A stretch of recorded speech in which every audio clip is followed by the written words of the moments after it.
হরে কৃষ্ণ। সমস্ত ভক্তবৃন্দের চরণ দণ্ডক প্রণাম। আমাকে কয়েকদিন আগে একটা ভিডিও ছেড়েছিলাম যেখানে লিখছিল নরক থেকে কে কে এসছে এবং স্বর্গ থেকে কে কে এসছে তাদের প্রমাণ। যেমন আমি বলেছিলাম যারা স্বর্গ থেকে এসছে তাদের 4টা প্রমাণ। স্বর্গের চ্যুতনম এ ভূমি লোকে কি চত্বরিতা তর্পণম প্রণাম চ দান প্রসঙ্গ মধুর্চ বাণী। অর্থাৎ তারা বিশেষ করে দেবতাদের প্রতি অত্যন্ত শ্রদ্ধা যাপন করবে, ব্রাহ্মণ বৈষ্ণবদের প্রতি অত্যন্ত সম্মান এবং সেবা করার জন্য সবসময় প্রয়াসী থাকবে, দান দিতে প্রচুর উৎসাহ থাকবে, তাদের মুখের বাণী অত্যন্ত মধুর হবে, তাদের ব্যবহারও মধুর হবে। কিন্তু যখন আমি বলেছিলাম স্বর্গ নরক ভোগ করে কাটাচ্ছে তাদেরও কিছু প্রমাণ আমি দিয়েছিলাম। যে ব্যক্তি তাদের দেবতাদের তো নিন্দা করবেই, সাধুগুরু বৈষ্ণবকে শ্রদ্ধা করবে না, সেবা তো দূরের কথা শ্রদ্ধাই করবে না, তাদের বাণী খুব কঠোর হবে। আচ্ছা, দ্বিতীয়ত তাদের শরীরে কোনো না কোনো জন্ম থেকে কোনো না কোনো রোগ লেগে থাকবে।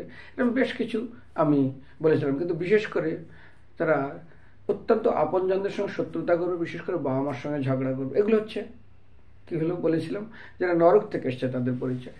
কিন্তু আমাকে রিসেন্ট আর একটা প্রশ্ন উত্তর দিতে হয়। সেটা হলো একজন আমাকে জিজ্ঞাসা করছে, প্রভু মৃত্যুর পরে আমরা তো বলি সবাই স্বর্গে গেছে স্বর্গীয়, আচ্ছা মৃত্যুর পরে কে স্বর্গে যাবে কে নরকে যাবে তার কি প্রমাণ? আপনি তো বলেছিলেন যে কে স্বর্গ থেকে এসছে অর্থাৎ স্বর্গ ভোগ করে এসছে আর কে নরক ভোগ করে এসছে। আর আমি আপনাকে প্রশ্ন করছি, আমরা বলি কেউ যখন চলে যায় আমার পিতা আমার মাতা স্বর্গীয়, আচ্ছা এরকম কোনো একটা কিছু কাহিনী আমাকে বলতে পারবেন যে মৃত্যুর পরে কে স্বর্গে যাচ্ছে কে নরকে যাচ্ছে তার কিছু প্রমাণ কিছু? তাই আমি বললাম দেখো ভাই, বলা যাবে এরকম না, বলা যাবে। আমি একটা ছোট কাহিনী তাকে বললাম। একসময় একজন সাধু, তিনি ভিক্ষা করতে এক গ্রাম দিয়ে আসছেন। তো গ্রাম দিয়ে আসতে আসতে প্রচণ্ড বৃষ্টি হচ্ছে। তো বৃষ্টিতে তিনি কি করবেন নিয়ে খুব চিন্তা করছিলেন। তো একটা ঘরের ধারে তিনি দাঁড়িয়েছেন, যেখানে তিনি এইভাবে দাঁড়িয়ে আছেন ঘরের ধারে, বৃষ্টি হচ্ছে ঝুমঝুম করে এবং তার ঘরের জানলার ধারে দাঁড়িয়ে আছেন।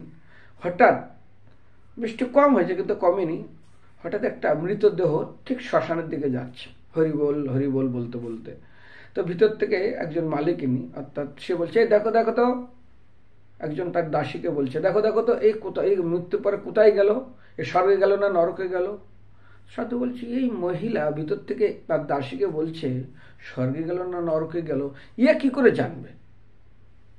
তখন কিছু সময় পরে এসে বললেন না ও নরকে গেছে। আচ্ছা, ঠিক তার কিছু সময় পর আরেকটা শব্দ হয়ে যাচ্ছে হরিবল হরিবল বলে। আর ওই মহিলার এই একটা খুব কিউরিয়াসিটি ছিল, জানার উৎসাহ থাকলো, কেউ যখন হরিবল করে যেত, শ্মশানঘাট নদীর পাড়ে তার বাড়ি, তো কিছু দূরে, তো বলছে এই দেখো তো এ কোথায় গেল। তো তার এক দাসী বেশ ঘুরে টুরে আসার পরে তার খবর নিয়ে সেখান থেকে ঘুরে এসে বলে, না ও কিন্তু স্বর্গে গেছে।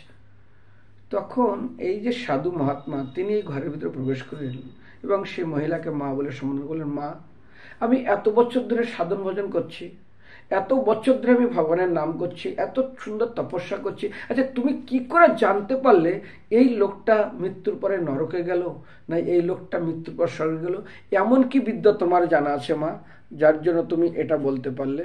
তো বলে, দেখুন আমার এই বিদ্যা জানা না, আমার এই দাসীকে আমি পাঠিয়েছিলাম যেখানে তিনি মারা গেছিলেন সেই গ্রামে। তো প্রথম যে ব্যক্তিটা মারা গেছে সেই গ্রামের লোক, তারা বলছে বাজলাম, এর অত্যাচার অতিষ্ঠ হয়ে গেছিলাম, গ্রামের লোক কেউ শান্তিতে থাকতে পারতো না, ইয়ে যা জ্বালিয়েছে গ্রামের লোক, এইরকম করে মানে খুব মানে লোক বলছে এখন দম ছেড়ে বাজলাম, মানে ওর বদনাম করছে এবং তার গুণগান না করে তার এরকম বলছে। আরেকটা দাসী বলছে, না না মা এ স্বর্গে গেছে। বলে স্বর্গে গেছে? বলে হ্যাঁ। পুরা গ্রামের লোক কান্না করছে, ইস এমন একটা মহান ব্যক্তি যার জন্য আমাদের এখানে ভজন কীর্তন পাঠ প্রবচন হতো, কত সুন্দর তার ব্যবহার, কত সুন্দর তার মৃদু মিষ্টি কথা, এইগুলো গ্রামের লোক খুব হাই হুতাশ করছে, এমনকি অনেকেই কান্না করছে।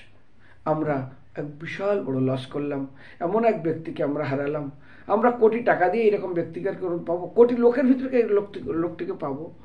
তো যেমন কেউ পরীক্ষা দেয়, পরীক্ষার সময় কি হয়, কে পাশ করবে আর কে ফেল করবে, যে পরীক্ষা দিয়েছে ভালো রকম জানে। পরীক্ষা হয়তো বাইরে এসে বলতে পারে আমি ফার্স্ট হবেই হবো, কিন্তু না, রেজাল্ট আউটটা তার ঠিক যথার্থ মূল্যায়ন। ঠিক তদ্রূপ আমাদের কর্মফলটা সেরকমই। আজ দুই রকম প্রশ্নের উত্তর দিলেন, ঠিক তদ্রূপ আমরা বলি না জং জং বাপি স্মরণ ভাব ত্যজন্তি কলেবরম, যখন আমরা কলেবর ত্যাগ করব তখন যা মনে করে মরবো ঠিক সেটাই আমরা পাবো। যেমন জড়ভরতের কাহিনী আমরা শুনেছি, ঠিক সেরকম আরেকটা জিনিস দেখুন, হরিদাস ঠাকুর যখন দেহ রাখবেন তখন মহাপ্রভু চলে গেছেন, ভীষ্মদেব যখন দেহ রাখবেন মহাপ্রভু চলে গেছে।